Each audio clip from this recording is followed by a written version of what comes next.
modifier ici la toiture pour lui appliquer donc pour la faire partir d'une ligne de fêtage avec deux pentes, une pente à 55 et 35 comme c'est indiqué sur le plan de toiture. Donc pour là, nous reprenons notre toiture, je l'ai refait apparaître. Là je suis sur un plan en 3D. Hop, donc je la récupère, je passe en mode esquisse. Hop, voilà.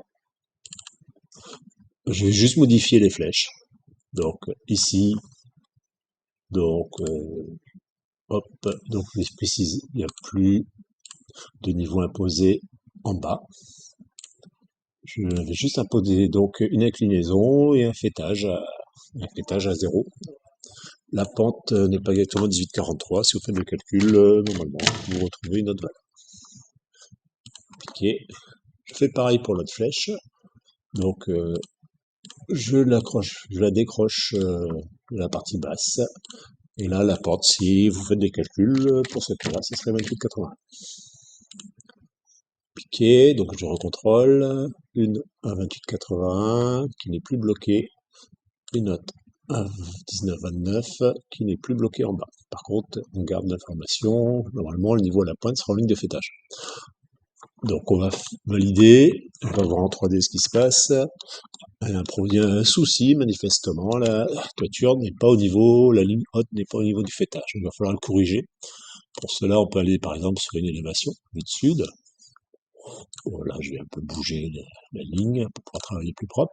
Donc voilà mon toit. Donc le plus simple, c'est de le déplacer maintenant en altimétrie. Hop, donc je l'amène sur la ligne.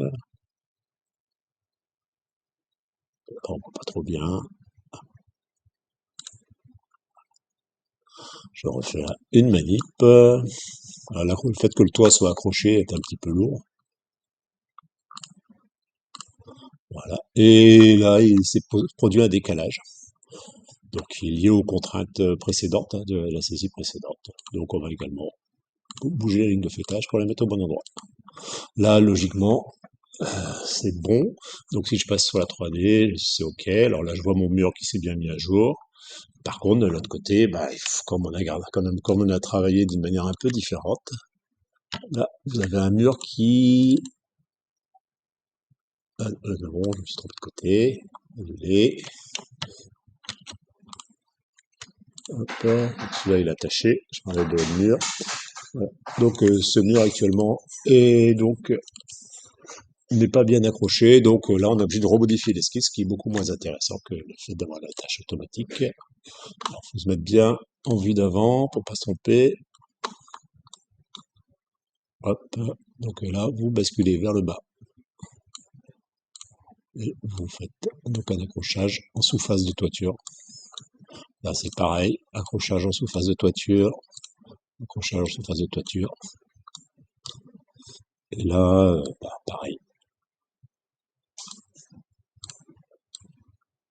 Donc vous voyez que c'est beaucoup plus long, comme d'habitude, donc de faire une saisie par modification d'esquisse que de faire d'attacher automatiquement. Après, on dépend ce qu'on veut. Voilà.